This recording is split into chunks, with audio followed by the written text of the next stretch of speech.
Assalamualaikum warahmatullahi wabarakatuh.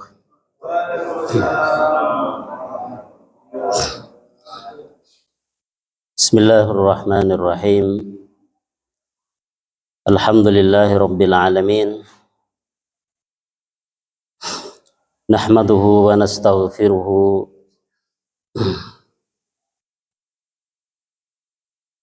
wa nastahdih. Wa na'udzu billahi min syururi anfusina wa sayyiati a'malina.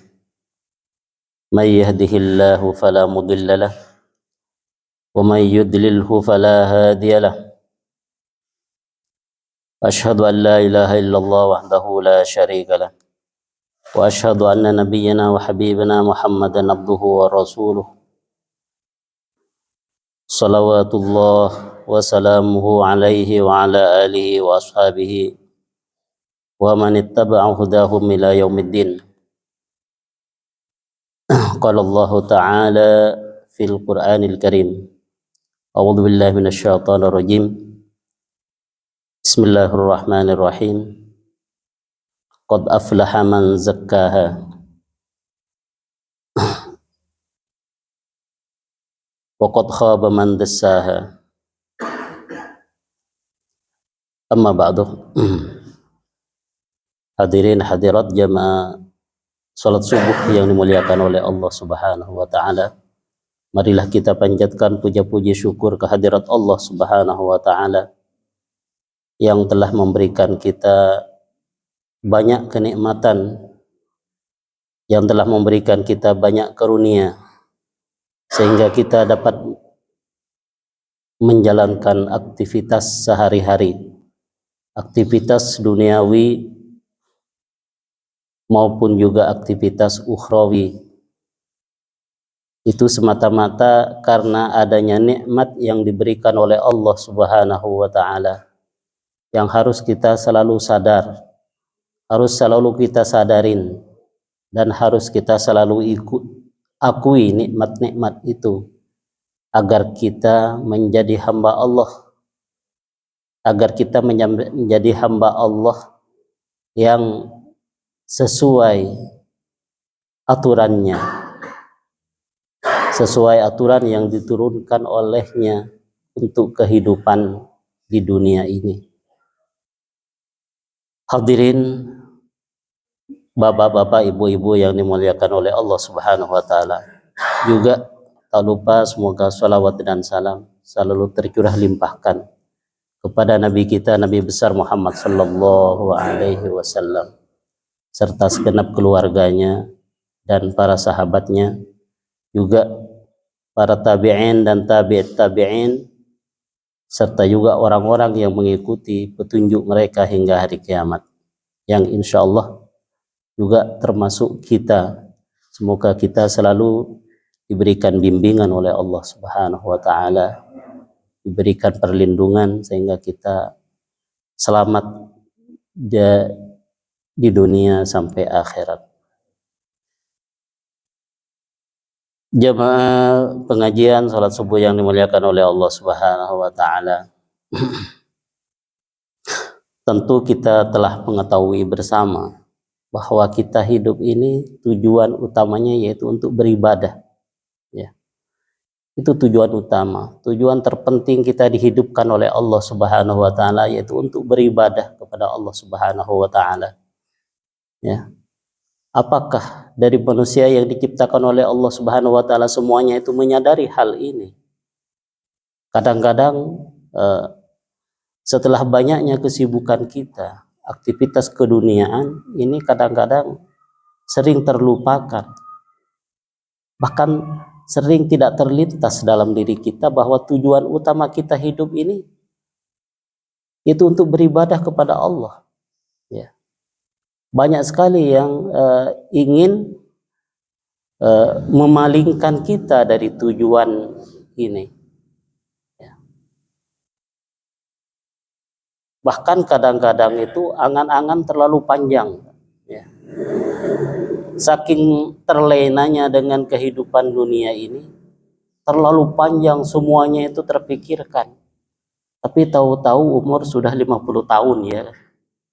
Bahkan mungkin ada sebagian orang itu, aduh macam-macam itu impiannya, ya, impian macam-macam sehingga terlupakan, ya, terlupakan eh, tujuan ibadah kepada Allah Subhanahu wa Ta'ala. Ini banyak sekali yang mengganggu kita, mengganggu, apalagi kita hidup di zaman yang taulah sekarang sangat berbeda sekali dari 20 tahun yang lalu ke sekarang.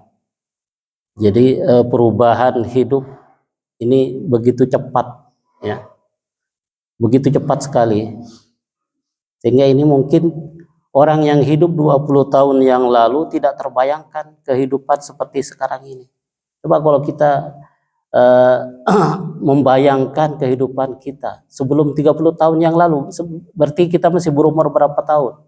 Berumur 20, berumur 15 tahun, atau berumur 25. Bayangkan apa yang akan kita alami pada kehidupan ini sama sekali mungkin tidak terbayangkan. Bahkan sampai belanja juga pun itu nggak usah kemana-mana sekarang.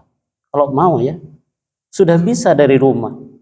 Mengaji juga pun itu sudah bisa dari rumah. Ini tidak terbayangkan, semuanya dibuka di depan mata semuanya. Dari yang buruk, dari yang baik sampai dengan yang buruk seburuk-buruknya. Dari yang baik sebaik-baiknya.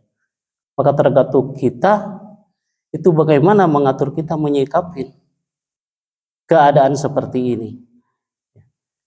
Kalau manusia sudah jauh dari aturan agamanya, itu maka segalanya itu mereka itu tidak punya filter, ya, tidak punya filter. Apa? Tidak bisa membedakan mana yang baik dan mana yang buruk. Gitu.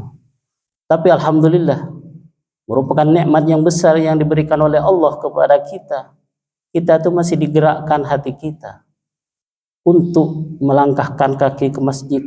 Masya Allah, nikmat besar itu, ya, tidak bisa digantikan dengan kekayaan duniawi sebenarnya itu. Kalau kita ingat bahwa kehidupan yang hakiki, bahwa tujuan utama di dunia ini adalah ibadah, maka melangkahkan kaki ke masjid itu tidak bisa ternilai tingginya. Itu benar-benar kita itu dipertimbangkan oleh Allah. Kita itu mendapat perlindungan dari Allah. Kalau tidak mendapat perlindungan dari Allah, mungkin manusia itu, ya, sudah tidak dipeduliin oleh Allah. Sudah berat sekali untuk sholat di masjid, atau mungkin bahkan sholat 5 waktunya juga di rumah sudah banyak bolong-bolongnya. Tapi bagi hamba Allah yang masih dipeduliin oleh Allah Subhanahu wa Ta'ala, masih ada keinginan untuk berangkat ke masjid, apalagi masih ada keinginan untuk bersama-sama mengaji bersama, untuk mendalami agama-agama Allah, mendalami aturan-aturan Allah, syariat Allah. Masya Allah, itu sangat nikmat yang luar biasa. Berarti kita berjalan di jalan yang benar atas bimbingan dari Allah Subhanahu wa Ta'ala. Karena tanpa bimbingan dari Allah itu tidak mungkin. Itu setelah disabdakan oleh Rasulullah Sallallahu Alaihi Wasallam, ya, telah disabdakan, atau firman Allah dalam hadis qudsi, kullukum dhalun illa man hadaituhu. Seluruh kalian itu tersesat, sesat kalian itu, kecuali yang tidak sesat itu illa man hadaituhu, kecuali orang yang saya berikan petunjuk kepadanya, itu yang tidak sesat. Bagi orang yang tidak sesat berarti karena mendapat petunjuk dari Allah Subhanahu wa Ta'ala. Hadirin bapak-bapak, ibu-ibu yang dimuliakan oleh Allah. Jadi kita harus selalu ingat bahwa tujuan utama kita hidup, menjalani kehidupan ini, baik umur berapa, umur 40 tahun, 50 tahun, 60 tahun. Ini tujuan utamanya sebenarnya untuk beribadah. Hidup di dunia ini untuk beribadah kepada Allah Subhanahu wa taala. Jadi dengan pengertian yang luas dari ibadah itu. Karena kalau ibadah secara bahasa itu penghambaannya, penghinaan, menghinakan diri, itu kalau arti dari bahasa itu ibadah. Al-ubudiyah atau at-tadallul wal khudu', merendahkan diri, itu arti ibadah. Wat-tadallul, dan merasa hina di depan Allah Subhanahu wa taala. Tapi dalam yang dimaksud dalam istilah, yaitu ini banyak definisi daripada ulama, ya. Banyak, cuman maksud dari definisi-definisi tersebut yaitu sama tujuannya. Seperti umpama diantaranya dikemukakan oleh ulama bahwa yang dimaksud ibadah yaitu ismun jami'un li kulli ma yuhibbuhu Allah wa yardah. Jadi segala bentuk aktivitas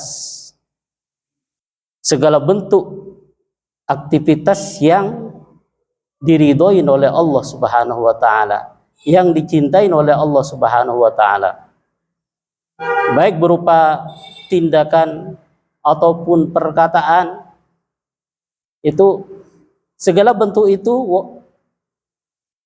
tapi yang dicintai oleh Allah Subhanahu wa taala itu merupakan ibadah. Jadi bagaimana kita kalau tujuan hidup kita untuk beribadah, maka yang kita lakukan apa saja aturan Allah, sebenarnya kita mengikuti aturan Allah Subhanahu wa taala, itu sudah bentuk beribadah. Walaupun di situ kan oleh para ulama ibadah nantinya itu dibagi. Ada ibadah mahdhah, ada ibadah ghairu mahdhah. Seperti kalau ibadah mahdhah seperti menjalankan sholat, ya. Jadi aktivitas untuk mengagungkan Allah Subhanahu wa taala. Jadi jelas seperti sholat, zikir, puasa, naik haji kalau mampu, ya. Itu aktivitas yang untuk mengagungkan Allah Subhanahu wa taala, untuk mendapat ridhonya. Ada selain itu tidak berupa ibadah-ibadah seperti itu atau ritual-ritual kata orang, ya. Tapi seakan-akan urusan duniawi seperti muamalah. Tapi kalau memang itu dilakukan dengan cara yang diridhoin oleh Allah Subhanahu wa taala, maka juga bernilai ibadah. Itulah yang dikatakan ibadah ghairu mahdhah. Seperti umpama melakukan pernikahan, ya, pernikahan itu tidak berbentuk ritual ibadah kepada Allah, tapi adalah mengadakan perhubungan, jalinan hubungan antara laki-laki dan perempuan itu. Tapi apabila diniatkan dengan baik, maka itu juga termasuk bentuk daripada ibadah, ya. Niatnya yang baik, maka juga termasuk ibadah. Cuman dikatakan oleh para ulama yaitu ibadah ghairu mahdhah, ibadah. Jadi kita kalau punya tujuan seperti itu, maka tentunya dilakukan dengan cara-cara yang diridhoi oleh Allah Subhanahu wa taala. Jadi bukan hanya ritual ibadah seperti kita ketahui zikir, sholat, puasa, tidak. Tapi juga perilaku, aktivitas yang lain juga pun ini juga harus dapat restu ridho dari Allah Subhanahu wa taala. Itu tujuan kita. Sehingga dengan demikian apa? Dengan demikian berarti kita itu menundukkan ego kita. Jadi bagaimana nafsu kita itu diikutkan, ya, diikutkan kepada apa yang telah diatur oleh Allah Subhanahu wa taala. Bapak-bapak, Ibu yang dimuliakan oleh Allah Subhanahu wa taala, ibadah apabila dilakukan dengan benar, maka itu akan berdampak terhadap kehidupan seseorang. Bahkan juga bukan hanya kehidupan personal saja, tapi kehidupan bermasyarakat itu akan tampak, akan didapat apabila orang beribadah kepada Allah Subhanahu wa taala dengan cara yang benar, ya. Dengan cara yang benar. Jadi apa di antaranya? Ini banyak sekali dampaknya, ya. Dampak daripada ibadah itu bagi kehidupan banyak sekali. Di antara umpama yang pertama, yang penting banget, ya. Seperti ini, ibadah itu dapat mensucikan diri. Dapat mensucikan, membersihkan diri. Dimana kalau orang sudah bersih dirinya, maka ini tanda-tanda orang itu mendapat keberuntungan dalam kehidupan dunia dan akhirat. Kalau dirinya itu suci, ya. Di dalam Al-Quran sudah banyak dijelaskan. Di antaranya, qad aflaha man tazakka. Sungguh beruntung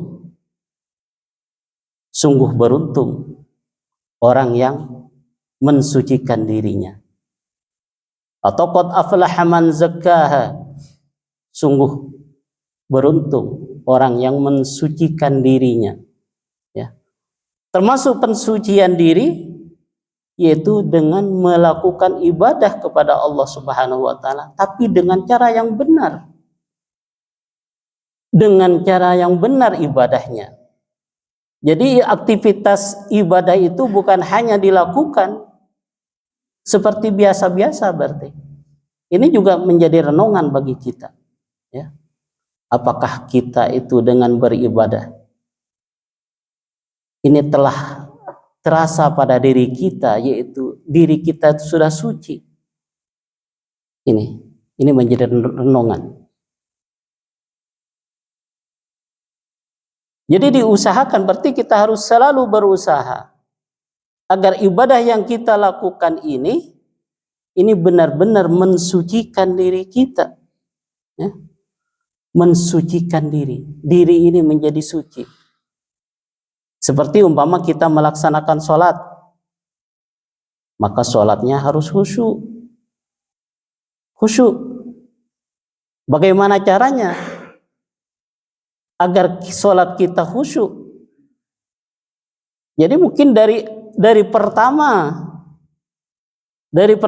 kita harus ingat bahwa kita itu benar-benar ingin menghadap Allah Subhanahu wa taala.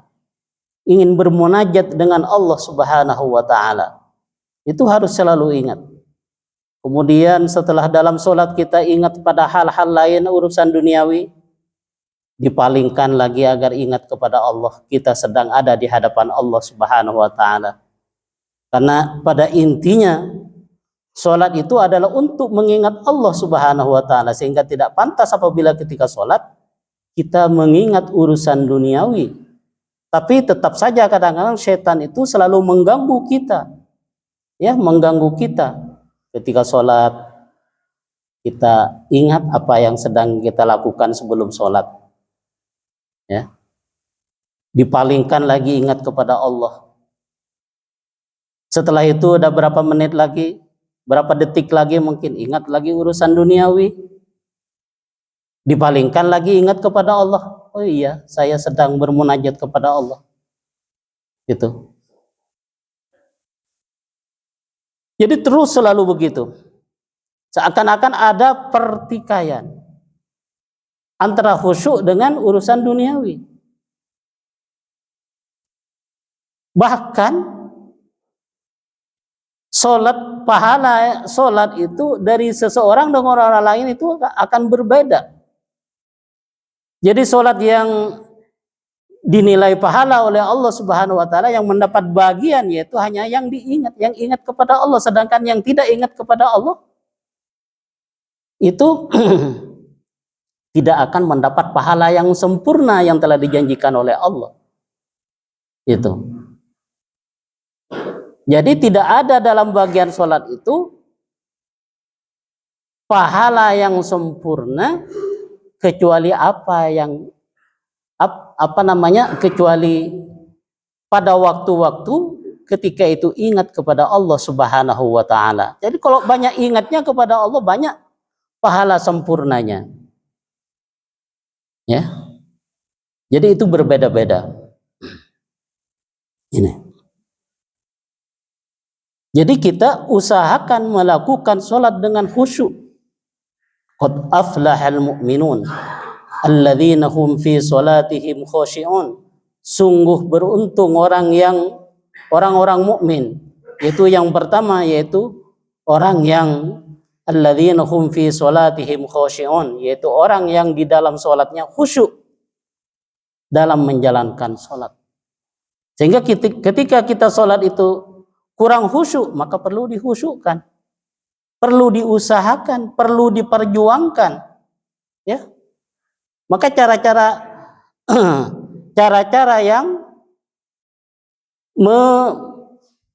menyebabkan kita khusyuk, membuat kita khusyuk itu dilakukan, seperti umpama ketika sholat melihat tempat sujud, itu dengan demikian pasti kita sudah mendapat pahala, ya, khusyuk dalam sholatnya. Bukan berarti yang tidak khusyuk itu tidak mendapat pahala. Jadi ketika melakukan mendirikan sholat tetap mendapat pahala. Tapi pahala itu ada yang sempurna, ada yang tidak. Itu yang pertama. Jadi suci dirinya. Ada di antara nilai positif dari melakukan ibadah, yaitu ini penting juga, yaitu akan mendapat kebaikan, kebahagiaan hakiki dunia dan akhirat. Ini janji Allah Subhanahu wa taala. Man 'amila sholihan min dzakarin aw untha wa huwa mu'minun. Barang siapa yang beramal soleh, melakukan ibadah, baik laki-laki maupun perempuan, min dzakarin aw untha falanuhyiyannahu hayatan thayyibah, maka sungguh akan saya berikan hayatan thayyibah, kehidupan yang baik, ya. Jadi akan diberikan kehidupan yang baik oleh Allah Subhanahu wa taala, hidupnya akan baik. Ini menurut ada penafsiran bahwa yang dimaksud hayatan thayyibah di sini yaitu kebaikan di dunia. Hidupnya akan diberikan kebaikan di dunia. Kalau ibadah dengan benar, insya Allah Allah akan memberikan kehidupan di dunia yang baik, kesenangan di dunia, urusan duniawinya itu akan diberikan kesenangan oleh Allah Subhanahu wa taala bagi orang yang ibadahnya bagus.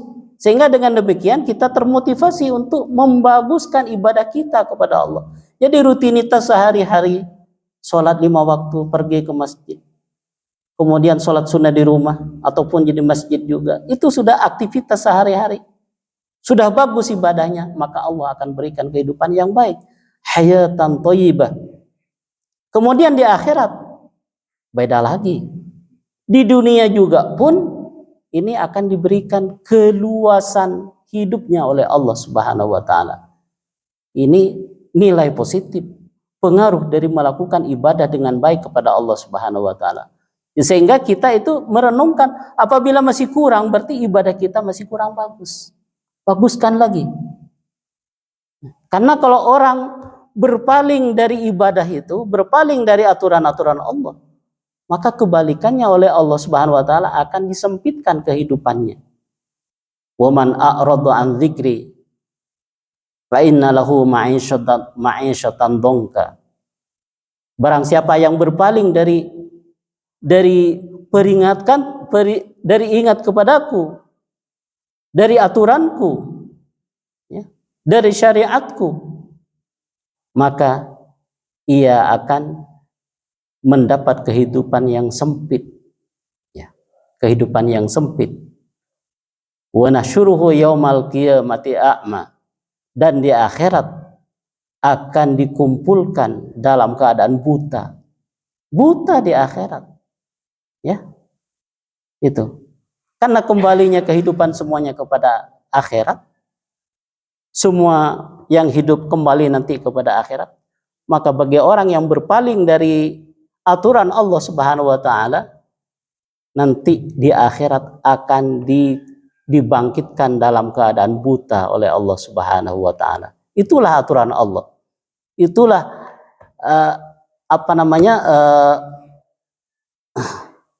apa yang telah ditetapkan oleh Allah Subhanahu wa taala bagi kehidupan.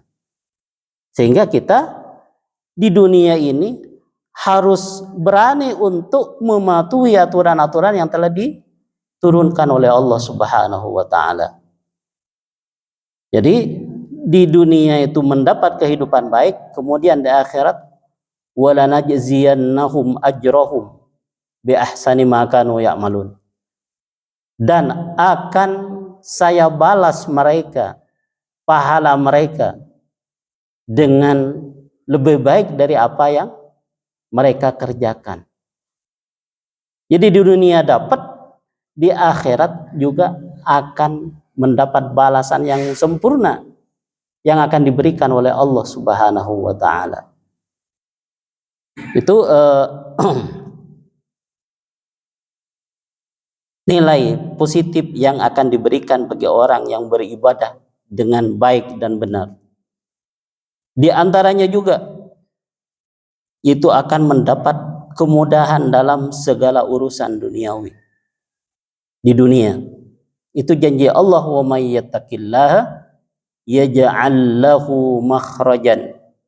Barang siapa yang takut kepada Allah, berarti menjalankan aturan Allah di dunia ini, yang diperintah oleh Allah dilaksanakan, yang sehari-hari sholat 5 waktunya dilaksanakan, bahkan bukan hanya sholat 5 waktu ibadahnya, yaitu sholat sunnahnya juga, sholat rawatibnya dilaksanakan di masjid ataupun dilaksanakan di rumah.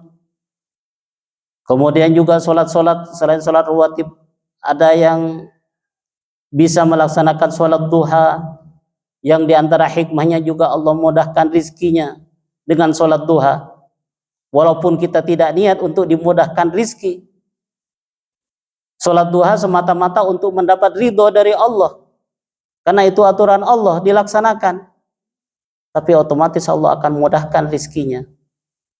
Kemudian bolehkah kalau niat sholat duha itu untuk dimudahkan rizki? Ada kata ulama, ya boleh-boleh saja. Boleh-boleh saja. Tapi jangan itu yang menjadi motivasi kuatnya. Bagaimana kita itu mendidik diri kita itu segala aktivitas untuk mendapat ridho dari Allah. Ini juga termasuk sebab-sebab mendapat kekhusyuan dalam sholat. Bagaimana umpama baca Fatihah? Ya Allah, semoga dengan baca Fatihah ini saya mendapat ridho-Mu ya Allah. Ketika sujud, ya Allah, sujud ini semoga diterima oleh-Mu ya Allah. Jadi ingat kepada Allah, ada bersambung hati terus itu dengan Allah. Insyaallah dengan sujud ini saya mendapat ridho-Mu ya Allah. Gitu. Jadi begitu. Jadi dengan demikian kita melaksanakan aktivitas itu jangan diusahakan, jangan selalu urusan duniawi. Tapi otomatis oleh Allah Subhanahu wa taala akan diberikan urusan duniawi itu. Ya. Jadi jangan semata-mata urusan duniawi. Baca zikir, baca ini hanya untuk urusan duniawi, jangan. Diusahakan jangan, walaupun ada sebagian ulama itu yang mengatakan boleh, ya, asalkan tidak riya. Kalau memang zikirnya itu untuk zikir-zikir yang kemudahan rizki apa, itu dibolehkan. Tapi bagi kita jangan demikian niatnya. Jadi motivasi utamanya yaitu untuk mendapat ridho dari Allah Subhanahu wa taala. Semoga dengan membaca zikir ini saya mendapat ridho dari Allah. Jadi fadilah juga nantinya itu akan mengikuti, insya Allah akan mengikuti, ya. Jadi semua aktivitas, baik urusan duniawi maupun urusan ukhrawi ini, bagaimana kita usahakan niat hanya semata-mata untuk mendapat ridho dari Allah Subhanahu wa taala. Gitu.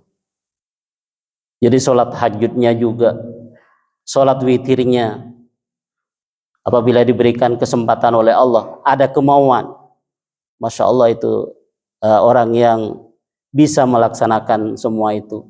itu benar-benar dijaga oleh Allah Subhanahu wa taala. Mendapat perlindungan benar berarti ada kepedulian dari Allah Subhanahu wa taala bagi hamba yang demikian. Makanya kita syukuri, semakin banyak ibadah semakin bersyukur kepada Allah. Ya Allah, Engkau sudah gerakkan hati ini, Engkau sudah gerakkan tenaga ini untuk melakukan sholat witir, untuk melakukan sholat tahajud. Jangan sampai anggap itu, kalau bukan saya nggak mungkin. Gitu. Kalau bukan saya, saya ini udah bisa buat ini. Seakan-akan apa yang dilakukan itu adalah dari kekuatan dirinya. Itu jangan sampai. La haula wala quwwata illa billah. La haula wala quwwata, tidak ada kekuatan berpaling dari maksiat dan tidak ada kekuatan untuk melaksanakan ibadah kecuali atas pertolongan dari Allah Subhanahu wa taala. Itu yang selalu diingat. Aktivitas ibadah itu. Karena kalau tidak demikian, maka nilai pahala yang akan diberikan oleh Allah tidak sesempurna dengan cara-cara yang telah diatur dalam agama kita. Tidak sesempurna itu. Tapi kita harus selalu berharap untuk mendapat pahala dari Allah. Ya, mendapat pahala. Jadi kalau melakukan ibadah, ini sebenarnya ada dua hal penting yang harus kita ingat. Yang pertama itu harus ada keinginan besar dalam hati untuk mendapat pahala dari Allah. Karena pahala itu akan kita rasakan nanti setelah di akhirat. Ya. Setelah kita akan mengalami perjalanan yang begitu panjang banget Pak. Di dunia hanya 60 tahun mungkin, 70 tahun, orang kalau sudah umur 55 tahun, 50, itu udah kurang nikmatnya. Jadi kalau di situ masih terlalu banyak mikiran duniawi, ya urusan duniawi kerjakan, tapi pikiran itu jangan terlalu pikiran itu. Bagaimana kita men-setting pikiran kita ketika umur udah agak tua? Itu pikiran itu jangan terlalu banyak ke duniawi. Itu setting. Itu. Kalau udah mau urusan duniawi, balikkan. Ya kalau pekerjaan harus tetap semangat. Insya Allah itu bernilai pahala di sisi Allah. Ya, pekerjaan berbuat mencari nafkah harus semangat itu. Umur berapapun kalau masih diberikan kemampuan oleh Allah. Jangan hanya tidur makan, tidak. Kalau diberikan kemampuan oleh Allah kerja, tapi pikiran. Bagaimana kita men-setting pikiran itu bahwa untuk beribadah kepada Allah Subhanahu wa taala. Itu sebentar kalau di dunia, kalau di akhirat antrian hisabnya saja, hisab. Yang dihisab bukan hanya penduduk permata biru saja. Bukan hanya se-Indonesia saja, bukan. Manusia sejak Nabi Adam sampai hari kiamat nanti dihisab oleh Allah Subhanahu wa taala. Betapa panjangnya antrian. Ya, di alam mahsyar. Ini sudah janji Allah, sudah ada dalam kitab-kitab Allah, dalam sunnah-sunnah Nabi. Bahwa memang begitulah skenario kehidupan ini yang Allah buat untuk makhluk. Karena yang dibuat untuk itu bukan hanya kita. Allah menciptakan alam ini bukan hanya untuk kita. Gitu. Panjang banget. Dihisab ini semuanya. Catatan amalnya semuanya akan dilihat. Yang kecil dan yang besar semuanya ada. Jadi saldonya ada. Oh ini banyak amalan solehnya. Tapi sering berbuat maksiat. Artinya sering pergi ke ATM lah kalau puasa. Kalau seandainya duniawi ya. Banyak amalan solehnya. Tapi banyak diambilnya, sering bergibah kepada orang, ini benci kepada orang, punya iri hati. Makanya kalau punya iri hati, jangan dibiarkan dalam hati. Allah serahkan kepada Allah Subhanahu wa taala agar kita terbebas.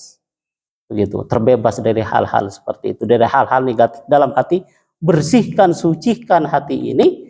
Kalau ada yang jelek-jelek, bagaimana kita berusaha untuk menghilangkan? Itu perjalanan sangat panjang di akhirat. Ya.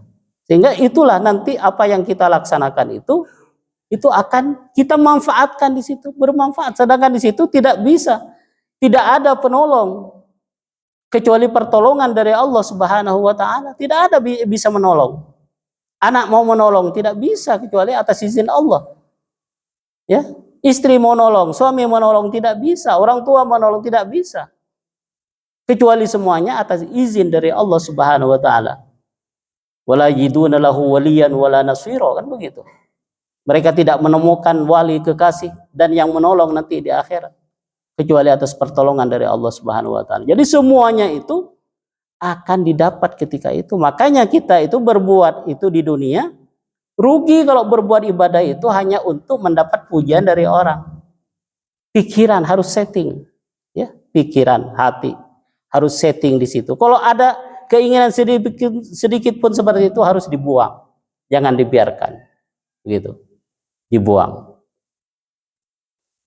Itu apa namanya yang akan didapat bagi orang yang ibadahnya telah benar, ibadahnya sesuai dengan aturan yang telah diturunkan oleh Allah, maka di akhirat juga pun akan mendapat balasan yang sempurna dari Allah Subhanahu wa taala. Gitu. Bapak-bapak, ibu-ibu yang dimuliakan oleh Allah Subhanahu wa taala.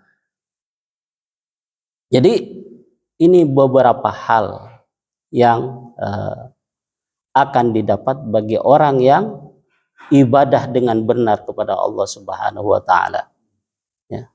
Jadi kita apabila diberikan kemauan yang baik oleh Allah Subhanahu wa taala, syukurin, bersyukur semakin giat, semakin tawadhu di hadapan Allah Subhanahu wa taala. Ya.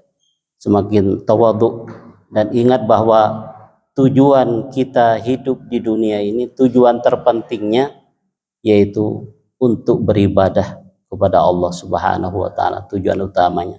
Dan ibadah itu kita lakukan sesuai dengan aturan yang telah ditetapkan di dalam aturan agama, ya, yang disampaikan oleh para ulama. Bagaimana itu semuanya yang disampaikan oleh para ulama, insya Allah itu sudah mengikuti apa yang telah diajarkan oleh Nabi kita, Nabi besar Muhammad Sallallahu Alaihi Wasallam. Walaupun memang, ya, memang di sana sini banyak perbedaan di kalangan para ulama dalam memahami aturan-aturan agama itu. Namun perbedaan itu adalah dalam hal bukan yang usuli, kata orang itu, bukan hal yang pokok, tapi cabang-cabang dari ilmu agama itu ada perbedaan. Kita serahkan semuanya kepada Allah. Kalau apa yang kita lakukan itu memang kurang sesuai, maka semua dimaafkan oleh Allah. Semoga tetap mendapat pahala dari Allah Subhanahu wa taala. Begitu juga bagi mereka. Umpama ada mereka melaksanakan berbeda dengan apa yang kita laksanakan, juga kita doakan semoga mereka itu, kalau memang salah mereka aturannya menurut Allah, maka semoga kita doakan semoga mereka itu diampuni oleh Allah, tapi tetap juga semoga masih tetap diterima oleh Allah Subhanahu wa taala. Begitu dalam menyikapi perbedaan. Ada perbedaan, banyak sekali perbedaan, bukan hanya sekarang, bukan hanya sebelum kita, tapi mungkin masih sejak di masa sahabat juga pun ada perbedaan-perbedaan di kalangan mereka dalam melaksanakan aturan-aturan agama. Jadi kita mereka masih tetap berijtihad untuk selalu benar dalam bukan dengan faktor kesengajaan, tidak. Begitu juga kita melaksanakan umpama berbeda ini bukan karena faktor kesengajaan, sengaja untuk berbeda dengan mereka, tidak. Tapi semuanya sama-sama untuk mengharap ridho dari Allah Subhanahu wa taala. Kalau saya benar, semoga mendapat pahala dari Allah, ataupun mereka yang berbeda dengan saya, semoga mereka tidak diampuni oleh Allah, dan juga semoga mereka itu mendapat pahala juga dari Allah Subhanahu wa taala. Begitulah mungkin kita menyikapin semua ini. Jadi kita tetap tidak ada prasangka buruk kepada orang lain. Jadi urusan kita bukan lagi urusan saya dengan mereka, tapi bagaimana men-setting hati ini urusan saya dengan Allah. Nah, begitu. Udah mereka urusan mereka dengan Allah. Jangan kita ikutin urusan orang lain dengan Allah, jangan ikut-ikut kita urusin begitu. Jadi bagaimana kita men-setting pikiran, itu urusan kita dengan Allah itu yang selalu dipikirkan, sehingga ibadah kita itu insya Allah lebih baik, selalu lebih baik. Jadi mungkin bisa diharapkan juga dari pengajian di sini umpama, alhamdulillah ya, ketika kita mungkin sibuk masalah duniawi, tetapi ada tempat untuk lebih mendekatkan diri kepada Allah di masjid ini. Masya Allah, ini juga masjidnya sudah bagus ya, sudah bagus. Semoga orang-orang yang ikut membantu ini mungkin pastilah insya Allah mendapat pahala dari Allah Subhanahu Wa Taala. Juga kita ketika kita sholat di suatu masjid, itu juga kita melihat begitu bagusnya karpetnya, itu besitkan di dalam hati ketika sujud, ketika berdoa, ya Allah, semoga orang yang ikut membantu masjid ini mendapat pahala, mendapat ridho-Mu ya Allah, dimudahkan urusannya gitu. Jadi ada terbesit sedikit, ada bisikan hati dari orang yang menikmati masjid ini dimanapun ya, di sini, di tempat lain, itu ada bisikan hati dengan Allah. Jadi terhubung hatinya dengan Allah Subhanahu Wa Taala. Hadirin bapak-bapak, ibu-ibu yang dimuliakan oleh Allah Subhanahu Wa Taala, tadi banyak sekali yang dihasilkan dari dampak ibadah kepada Allah Subhanahu Wa Taala itu. Cuman mungkin bagi kita, kalau masih belum mendapat dampaknya ini, harus perbaikin mungkin cara ibadah kita itu masih kurang benar. Harus berani demikian. Kalau masih belum ada pengaruh positifnya dalam diri ini, mungkin ibadah kita ini kurang benar kepada Allah Subhanahu Wa Taala. Mungkin kurang khusyuk, mungkin kurang memperhatikan ketika wudhu itu najis enggaknya, ya kurang. Kalau mau khusyuk sebenarnya dari wudhunya juga pun itu sudah hati-hati, dari wudhunya aja. Ya Allah, semoga dengan wudhu ini Engkau ridho kepadaku ya Allah. Masalah duniawi bukan ukurannya nanti akhirat. Gitu. Kadang-kadang tidak diberikan di dunia, tapi diberikan di akhirat. Begitulah ibadah. Mengapa harus banyak disebutkan ibadah di dalam dalam pengajian, dalam apa? Karena memang tujuan utama kita hidup itu adalah untuk beribadah, ya. Untuk beribadah kepada Allah Subhanahu Wa Taala. Baiklah, demikian untuk pertemuan kita kali ini. Semoga apa yang saya sampaikan itu mendapat ridho dari Allah Subhanahu Wa Taala, bisa memotivasi kita untuk lebih giat melaksanakan ibadah kepada Allah dengan benar sesuai dengan aturannya. Kurang lebihnya mohon maaf. Wa akhiru da'wana alhamdulillahirabbil alamin. Wassalamualaikum warahmatullahi wabarakatuh. Masih kesempatan hari ini, insyaallah yang penting sekali. Mudah-mudahan kita dapat pemahaman dalam hidup saya. Betul dengan alasannya silahkan. Bismillahirrahmanirrahim. Alhamdulillahirabbil alamin. Alhamdulillah hamdan yuwafi ni'amahu wa yukafi mazidah. Ya Rabbana lakal hamdu kama yanbaghi li jalali wajhika wa 'azimi sultanik. Allahumma salli wa sallim ala nabiyyina wa syafi'ina wa habibina Muhammadin wa ala alihi wa sahbihi ajma'in. Rabbana atina fid dunya hasanah wa fil akhirati hasanah wa qina adzaban nar. Rabbana la tuzigh qulubana ba'da idh hadaytana wa hab lana min ladunka rahmah innaka antal wahhab. Allahumma ja'al jam'ana hadza jam'an marhuma wa tafarruqana min ba'dihi tafarruqan ma'suma. Allahumma la taj'al fi maqamina hadza dhanban illa ghafartah wa la hamman illa farajtah wa la daynan illa qadaitah wa la maridan illa syafaitah wa la maridan illa syafaitah wa la taliban illa najjahtah ولا طالبا هي لك ولا حاجة هي لك رضا ولنا فيها صلة إلا قضيتها ويسرتها برحمتك يا أرحم الراحمين. اللهم يا ميسر الأمور يسر أمورنا أمور الدنيا والآخرة. اللهم عافنا في أجسادنا، اللهم عافنا في أبداننا، اللهم ارزقنا الصحة والعافية في الدين والدنيا والآخرة. اللهم إنا نسألك العفو والعافية ودوام العافية والشكر على العافية والغنى عن الناس ودوام التقوى والاستقامة وحسن الخاتمة. ربنا هب لنا من أزواجنا وذرياتنا قرة أعين واجعلنا للمتقين إماما. صلى الله وسلم وبارك على نبينا محمد وآله وصحبه أجمعين. سبحان ربك رب العزة عما يصفون وسلام على المرسلين والحمد لله رب العالمين. الفاتحة.